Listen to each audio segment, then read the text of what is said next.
اعوذ باللہ من الشیطان الرجیم بسم اللہ الرحمن الرحیم الحمد للہ رب العالمین والحمد للہ الذی ہدانا لہذا وما كنا لنهتدي لولا ان هدانا الله ثم الصلاة والسلام على اشرف الانبیاء والمرسلین خاتم النبیین شفیع ذنوبنا وطبیب قلوبنا ابی القاسم محمد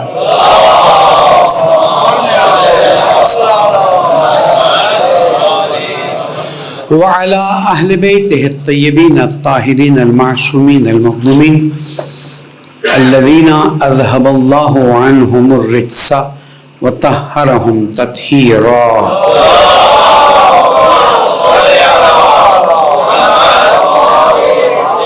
مومن کرام السلام علیکم ورحمۃ اللہ وبرکاتہ. اوصیکم ونفسی بتقوی اللہ ونظم امرکم. پہلے اپنے آپ کو پھر آپ سب کو نصیحت درخواست، امور کو منظم کیجیے، اللہ کا احترام کیجیے، تقوی اختیار کیجیے، یہی کامیابی کا راستہ ہے. پالنے والے ہمیں اہل بیت علیہ السلام کے نقش قدم پر چلنے کی توفیق عطا فرما، مسلمانوں کو کامیابی عطا فرما، زمانے کے امام علیہ السلام کے ظہور میں تعجیل فرما. درود پڑھ دیں محمد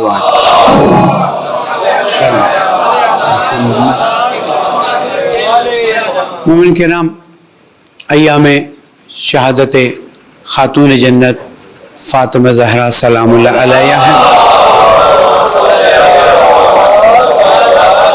اور ہمارے لیے بہت زیادہ اہمیت رکھتی ہے بات کہ ہم آج اور ان ایام میں اس عظیم خاتون کا ذکر کریں جس کا ذکر اللہ نے کیا، جس کا ذکر رسول اکرم نے فرمایا، اور جس کا ذکر ائمہ معصومین علیہ السلام نے فرمایا. درود پڑھ دیں پھر محمد.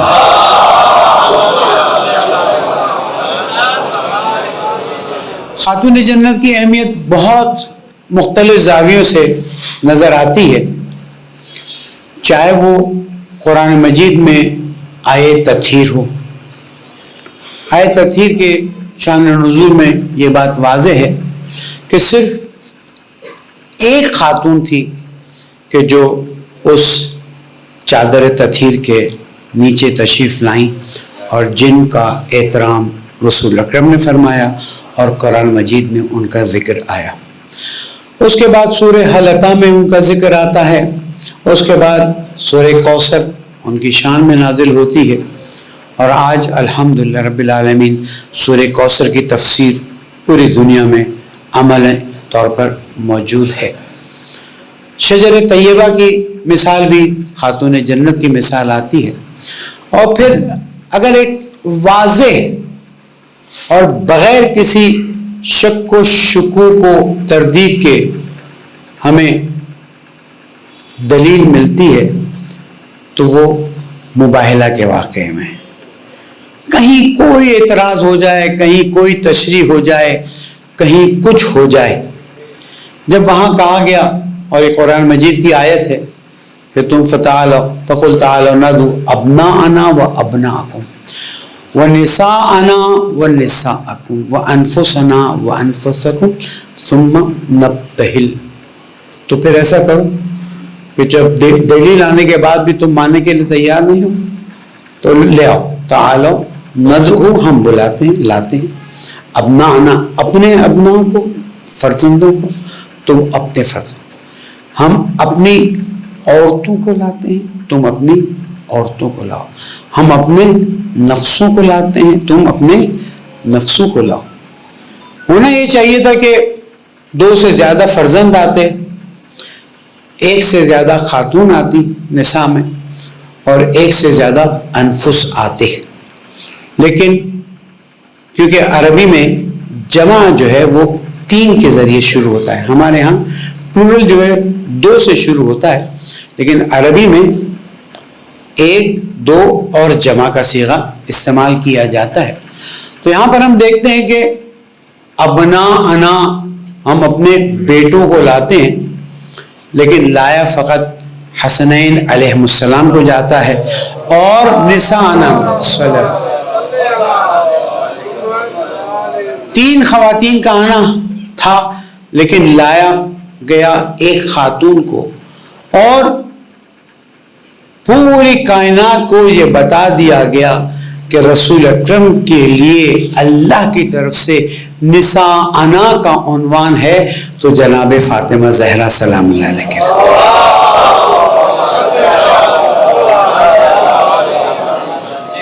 پھر اور بھی قرآن مجید کی آیات ہیں، وقت نہیں ہے، اسی وقت میں مجھے اپنی بات کو پورا کرنا ہے۔ پھر ہم دیکھتے ہیں کہ حضور اکرم آپ ہی کا احترام فرماتے ہیں، جب بھی آپ تشریف لاتی ہیں کھڑے ہو جاتے ہیں، سینے سے لگاتے ہیں۔ جب بھی سفر پہ جہاد پہ جاتے ہیں تو سب سے آخری جس سے خداحافظی ہوتی ہے وہ خاتون جنت ہے، اور سب سے پہلے پھر جن سے آ کے باقاعدہ ملا جاتا ہے وہ خاتون جنت ہے۔ یہ چند جملے اس بات کو واضح کرنے کے لیے کافی ہیں کہ اللہ سبحانہ و تعالیٰ نے خاتون جنت کا احترام کیا، رسول اکرم نے خاتون جنت کا احترام کیا، اور ائمہ معصومین علیہ السلام نے خاتون جنت کا احترام کیا۔ اب وصال رسول اکرم کے حالات بیان ہوئے اور ہوتے رہیں گے۔ حضور اکرم نے اللہ سبحانہ و تعالیٰ کے حکم سے خیبر کے واقعے کے بعد جب فدق کے علاقے کے یہودیوں کو پیغام بھجوایا کہ اب یا تو تسلیم ہو جائیں یا اسلام قبول کر لیں، یا تسلیم ہو جائیں یا پھر جنگ کے لیے تیار ہو جائیں، تو انہوں نے جب دیکھا خیبر کا یہ حال ہو گیا ہے تو پھر ہمارا کیا ہوگا، انہوں نے اسلام تو قبول نہیں کیا لیکن تسلیم ہو گئے، اور تسلیم ہونے کے بعد شرائط کو قبول کیا اور فدق کی زمین، فدق کے باغات حضور اکرم کے حوالے کیے۔ اب فدق کے سلسلے میں اللہ سبحانہ و تعالیٰ نے حکم فرمایا، اس حکم کے مطابق فدق جو ہے، یہاں پر ایک نقطہ واضح کرتا چلوں کہ اگر جنگ ہو اور غنیمت ہاتھ میں آئے تو اس کے تقسیم کا طریقہ الگ ہوتا ہے، اور جو مال آتا ہے اسے غنیمت کہتے ہیں۔ لیکن اگر جنگ نہ ہو اور سامنے والے تسلیم ہو جائیں تو جو مال ہاتھ میں آئے وہ فے کہلاتا ہے، اور فے پیورلی اتھارٹی حضور اکرم کی، اس میں کسی کی کوئی بات نہیں ہوتی۔ حضور اکرم نے حکم الہی کے مطابق وَآتِ ذِی الْقُرْبَى حَقَّهُ،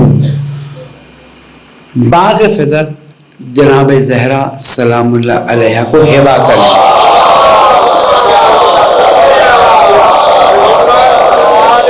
اور اس کے بعد انتظامات خاتون جنت نے سنبھال لیا، اور باقاعدہ وہاں سے سالانہ مال آتا تھا، اسے اللہ کی راہ میں خرچ کیا جاتا تھا۔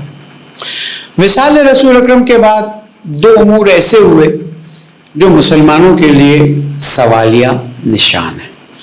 ایک تو یہ کہ غدیر کے واقعے کو نظر انداز کر دیا گیا، اور خلافت رسول اکرم، جانشین رسول اکرم جو مولا کائنات علیہ السلام کے لیے تھی، وہ جانشین جو ہے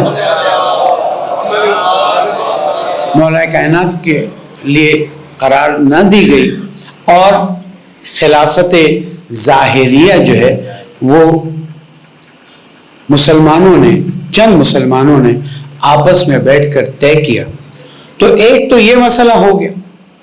اس کے بعد باغ فدق جو ہے وہ واپس لے لیا گیا، اور یہ کہہ کر واپس لیا گیا کہ کیونکہ انبیاء علیہ السلام کی کوئی وراثت نہیں ہوتی ہے، اس وجہ سے حضور اکرم کی بھی کوئی وراثت کسی کو نہیں ملے گی۔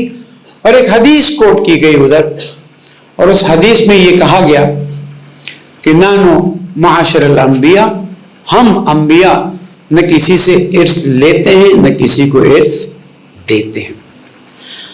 اب یہاں پر خاتون جنت نے ایک تاریخی اقدام کیا۔ تاریخی اقدام کیا کیا؟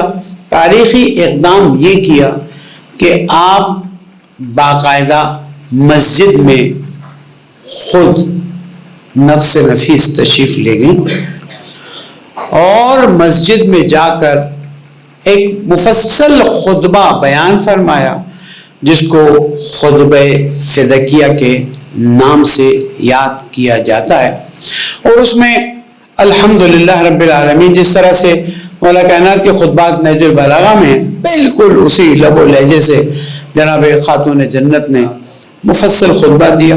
اور میں درخواست کروں گا کہ انشاءاللہ زہر اکیڈمی بھی واٹس ایپ کے ذریعے آپ تک پہنچا دے گی اس کا ترجمہ. آپ پڑھیں، آپ دیکھیں، آپ غور کریں. اور اس بات کو واضح کر دیا کہ جب ایک چیز حضور اکرم نے مجھے دے دی تھی تو پھر یہ واپس لینے کی بات نہیں آتی. یہاں پر تاریخ بتاتی ہے کہ کہا گیا کہ نہیں فاطمہ، کیونکہ انبیاء کوئی وراثت میں لیتے نہیں ہیں اور کچھ وراثت میں چھوڑتے نہیں ہیں، اس لیے آپ کو یہ حق نہیں مل سکتا. ایک درود پڑھ دیں محمد والمہ.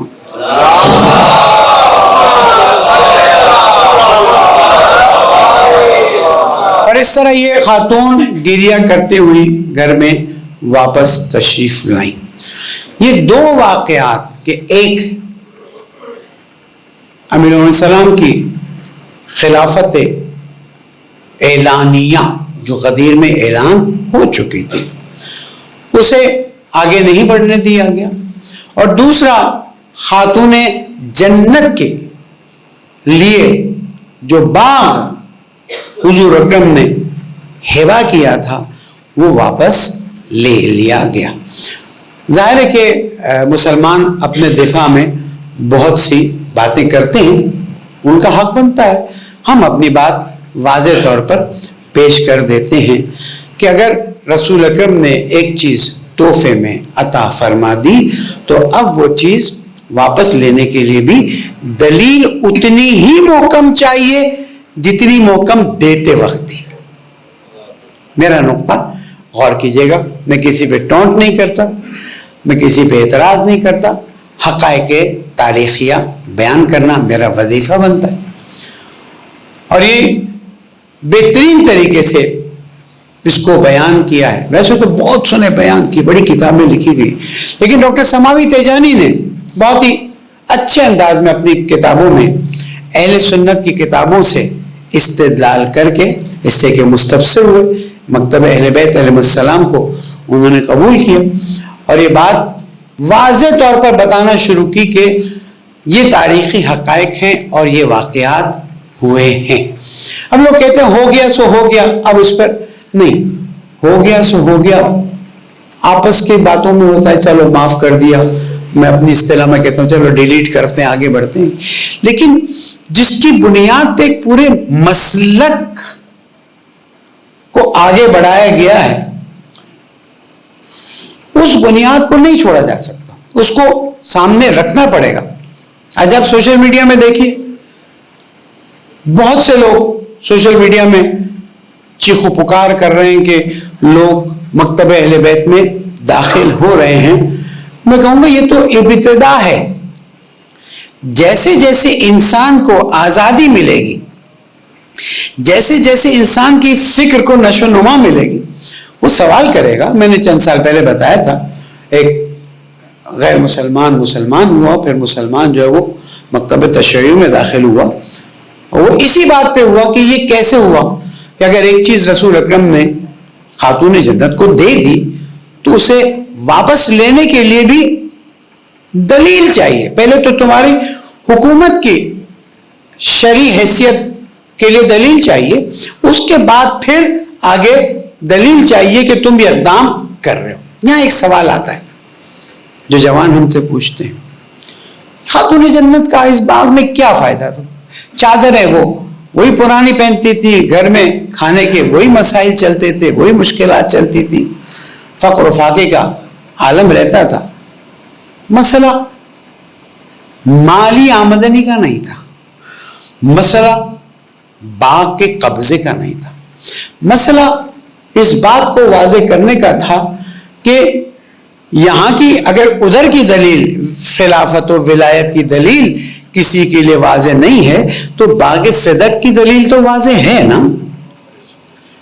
تو یہ باغ فدق کا معاملہ بیان کر کے اور فدق کے خطبے کو بیان کر کے آپ نے بتا دیا کہ چیزیں اس طرح سے آگے نہیں بڑھی ہیں جس طرح سے آگے بڑھنی چاہیے تھی. اب کسی نے مجھ سے کہیں گفتگو کی تھی اور کہا تھا کہ اتنے مسلمان بیٹھے تھے, ان میں سے کوئی بھی ان کی حق میں آواز, اور جو بڑے بڑے تھے وہ نہیں اٹھائے. تو آج فلسطین میں کیا نہیں ہو رہا ہے؟ آج فلسطین میں کون سا قتل عام نہیں ہو رہا ہے؟ 18-20 ہزار سے زیادہ, جس میں اکثر تعداد بچوں کی ہے, خواتین کی ہے.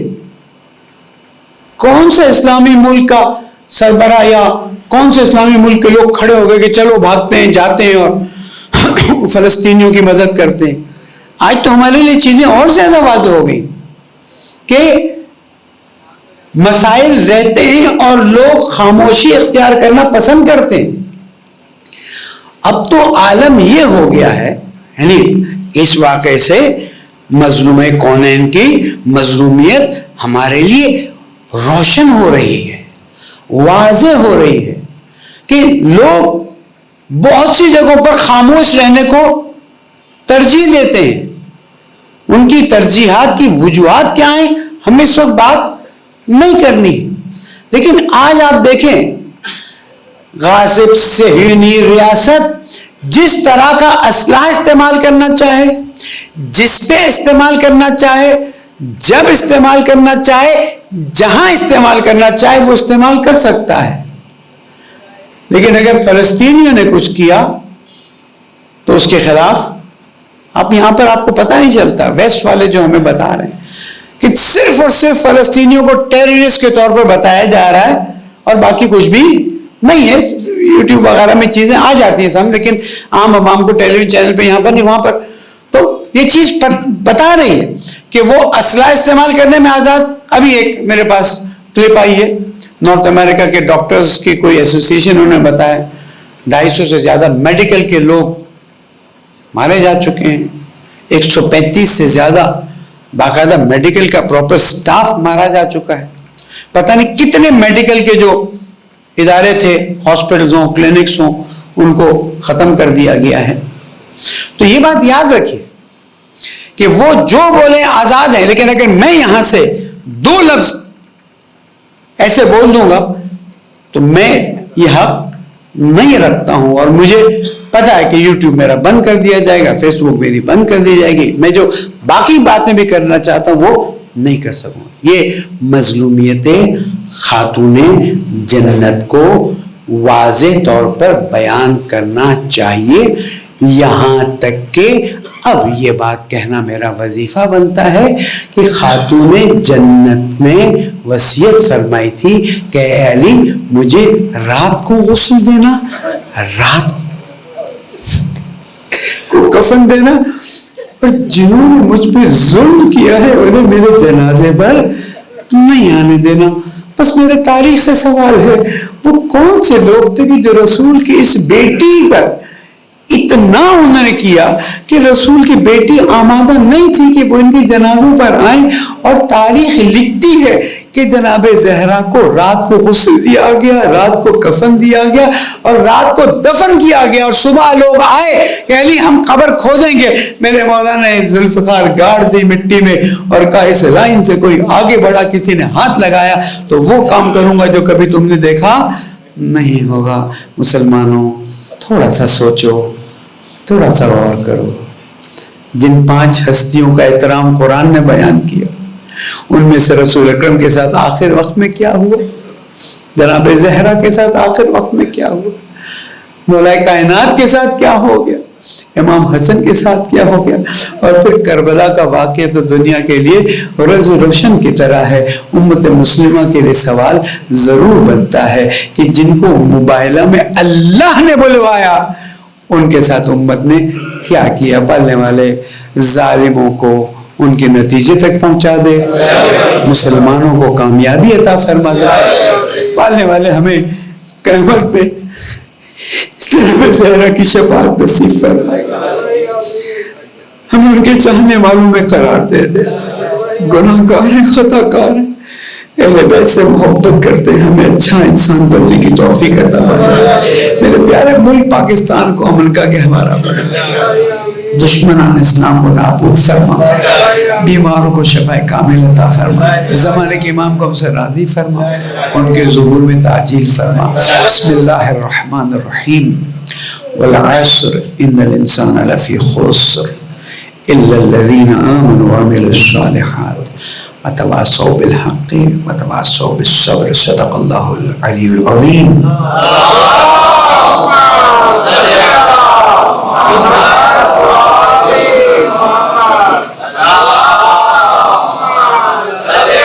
کا راستہ ہے. اللہ تعالیٰ ہمیں اس کی اطاعت اور عبادت کی توفیق عطا فرمائے. اللہ تعالیٰ اس کی نعمتوں پر شکر کی توفیق عطا فرمائے اور ہم سب کی عاقبت بخیر فرمائے. درود پڑھ دیجیے محمد والے.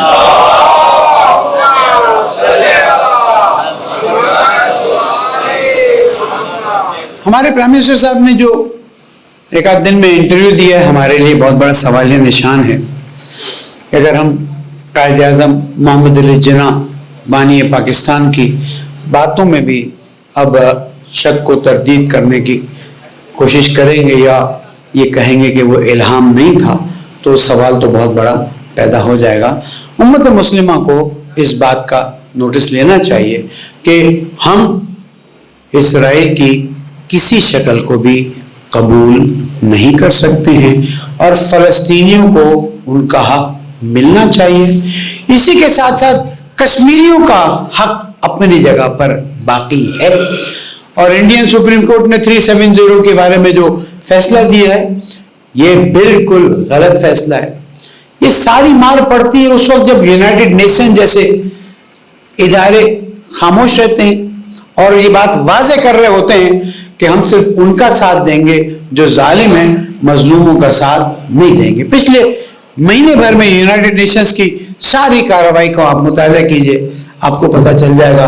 ہیومن رائٹس، ہیومن واچ، پتہ نہیں کون کون سے جو کتے اور بلیوں کے حقوق کے بارے میں تو اتنا شور کرتے ہیں، جو انوائرمنٹ کے بارے میں اتنی بڑی بڑی کانفرنس کرتے ہیں اور اربوں ڈالر اس کے لیے نکال کے تیار کرتے ہیں، کشمیریوں پر ہونے والے ظلم کو نظر نہیں آتے.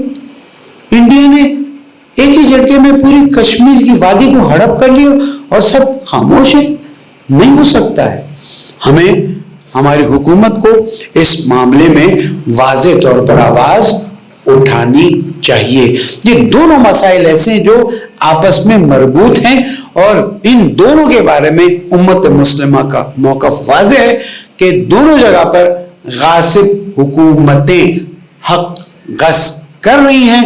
ہم قطعاً ان حقوق کے غصب ہونے میں اپنا حصہ نہیں ڈالیں گے، بلکہ میرے مولا کے حکم کے مطابق کہ ظالموں کے خلاف کھڑے رہو، مظلوموں کا ساتھ دو.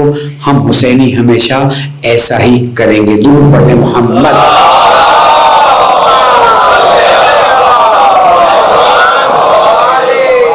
ڈیرہ اسماعیل خان میں ہم پر حملہ ہوا، ظاہر فوج پہ حملہ ہے، ہم پر حملہ ہے، پاکستان پہ حملہ ہے، اور ایک بڑی تعداد ہمارے فوجیوں کی شہادت ہوئی ہے.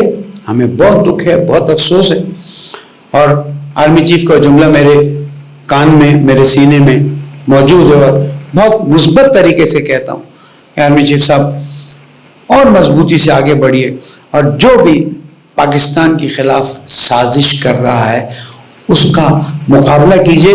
پوری قوم آپ کے ساتھ ہے، اس لیے کہ ملک کے بارے، پاکستان کے بارے میں کوئی کمپرومائز نہیں ہے. 30 فوجی ہمارے لیے. پھر ابھی کل کی خبر آئی ہے، اگر آج صبح یا کل کی خبر، بس یہ تھوڑا کنفیوز ہو جاتا ہوں کہ پولیس چوکی پہ بھی حملہ ہوا اور ہمارے پولیس والے شہید ہوئے. پاکستان کی سرزمین پہ کوئی کمپرومائز نہیں ہے. یہ سرزمین ہمارا امن کا گہوارہ ہے. جو بھی اس کے امن کو خراب کر رہا ہے یا خراب کرنے کی سازش کر رہا ہے اس کے مقابلے میں ڈٹ جائیے تاکہ میرا پیارا ملک سازشوں سے پاک ہو جائے. اللہ سبحانہ وتعالی ہمارے ملک کو ان سازشوں سے پاک فرما دے اور ہمارے ملک کو امن کا گہوارہ بنا دے. ایک اور درود پڑھ دیجیے محمد والے.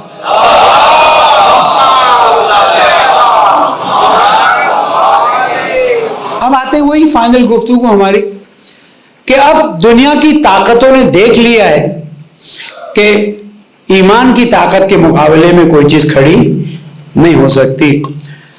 فلسطینیوں نے جو کیا وہ تو واقعاً سبحان اللہ اور لائق ستائش اور لائق دعا ہے, لائق تحسین ہے.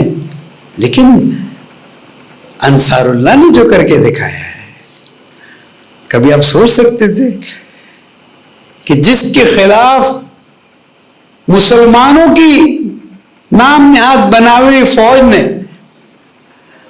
حملہ کر کے تباہ و برباد کرنے کی کوشش کی ہے, وہ صرف تباہ و برباد نہیں ہوئے بلکہ آج اس پوزیشن پر پہنچ گئے. آپ اپڈیٹ لیجئے کہ کتنی کشتیوں کو انہوں نے کنٹرول میں کر لیا ہے, اور جو اقتصادی مار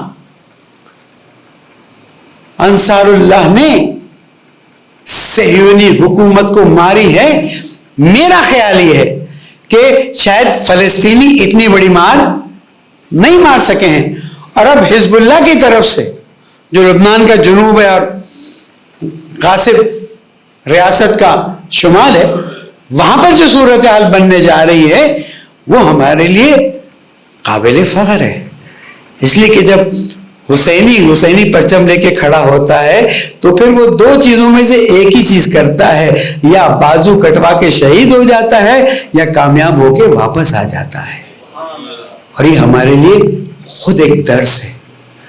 ایمان کو مضبوط کیجئے, اللہ سے رابطہ محکم کیجئے, اللہ کی نعمتوں پر شکر کیجئے کہ آج آپ اہل بیت علیہ السلام کے مکتب پر ہیں. اور یہ بہت بڑی سعادت ہے کہ آج ہم اہل بیت علیہ السلام کے مکتب والے سر فخر سے شکر کرتے ہوئے بلند کر رہے ہیں, یا اللہ اس زمانے میں کہ جب مظلوم فلسطینی ہے تو کلمہ پڑھنے والے ہمارے بھائی ہیں,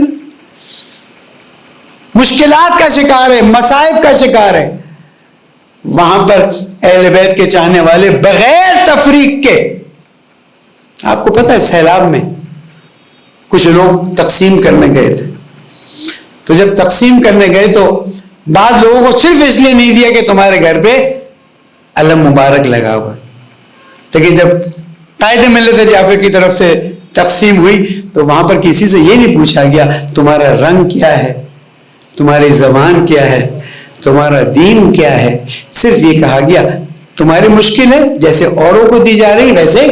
یہ آپ کے مکتب کی تربیت ہے, یہ ائمہ معصومین علیہ السلام کی تربیت ہے, یہ مولا کائنات کی 19ویں شب کی تربیت ہے کہ جب تم تقسیم کرو یا تم کسی کی مدد کرنے جاؤ تو اگر وہ مظلوم ہے تو اس کا مظلوم ہونا کافی ہے, پھر اس کا دین مت دیکھو, اس کی زبان مت دیکھو, اس کا ایمان مت دیکھو, اس کی مدد کرو.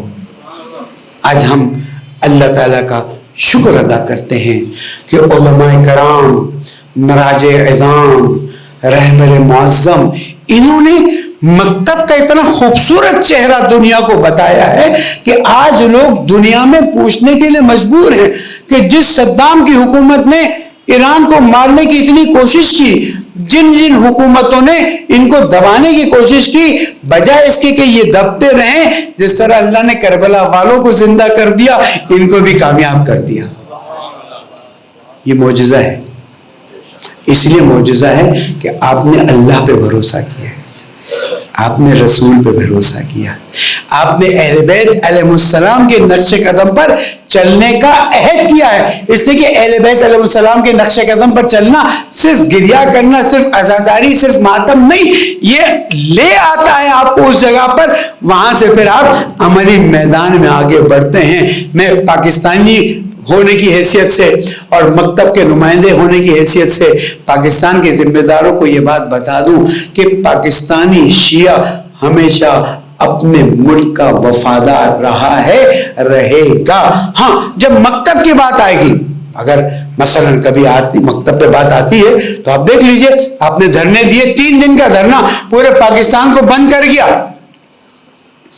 ہم اپنے حق سے پیچھے ہٹنے کے لیے تیار، ہم اپنے حق سے پیچھے ہٹنے کے لیے تیار نہیں ہیں، لیکن اپنے ملک کے خلاف ہونے والے سازش کو بھی ناکام بنائیں گے، تاکہ اس ملک میں ہم امن و امان کے ساتھ، شیعہ سنی اتحاد کے ساتھ، الحمدللہ آپ نے دیکھا ملی ایک کونسل نے ایک مشترکہ فلسطینی کانفرنس کی، ٹھیک ہے، قائد محترم کی اس میں وہ کیا کہتے ہیں میزبانی تھی، آج طے ہوا، آج 15 دسمبر کو پورے پاکستان میں انشاءاللہ ملی کونسل کی طرف سے مظاہرے ہوں گے فلسطین کی حمایت میں، اور یہ بات واضح کر دی گئی کہ اگر کوئی ناپاک عزائم لے کر اس وقت مسلمانوں کو تقسیم کرنے کی کوشش کرے گا تو وہ کامیاب نہیں ہو سکتا ہے۔ بس علماء پر بھروسہ کیجئے، قیادت پہ بھروسہ کیجئے، اور جو کالی بھیڑیں آ کر مکتب کو نقصان پہنچانا شروع کر رہی ہے ان سے بچ کے رہیے، اس لیے کہ آج کے زمانے میں قرآن کے حکم کے مطابق اتحاد بین المسلمین نہ صرف ضروری ہے بلکہ واجب ہے، تاکہ اسلام کا پرچم بلند ہو سکے۔ پالنے والے تجھے محمد و آل محمد کا واسطہ اسلام اور مسلمین کو کامیابی عطا فرما، فلسطینی کی مدد میں ہماری مدد فرما، ہمارے پیارے ملک پاکستان کو امن کا گہوارہ بنا، ہمارے پاکستان کے خلاف ہونے والی سازشوں کو نابود فرما۔ اے رب العزت، علماء کرام، مراجع اعظام، رہبر معظم، قائد محترم، ہر وہ شخص جو دین کی خدمت کرے اس کی توفیقات میں اضافہ فرما۔ پڑھنے والے نمازی تیری بارگاہ میں تیرے سامنے ہاتھ اٹھا رہے ہیں، عاجزی سے ہاتھ اٹھا رہے ہیں، وضو کر کے قبلہ رخ ہو کر تیرے سے مانگ رہے، پڑھنے والے ان کو وہ دے جو ان کے دل میں خواہشات موجود ہیں، ان کی پریشانی کو دور فرما، مشکلات کو آسان فرما، ان کی نیتوں کو اور خالص بنا، ان کو تیری اطاعت کی اور لذت عطا فرما۔ پالنے والے تیرے نعمتوں کی شکر کی توفیق عطا فرما۔ پالنے والے تجھے محمد و آل محمد کا واسطہ، جو بیمار ہیں انہیں شفا کامل عطا فرما۔ زمانے کے امام کو ہم سے راضی فرما، ان کے ظہور میں تعجیل فرما۔ بسم اللہ الرحمن الرحیم۔ اذا جاء نصر اللہ والفتح ورأيت الناس يدخلون في دين الله أفواجا فسبح بحمد ربك واستغفره إنه كان توابا۔ صدق الله العلي العظيم۔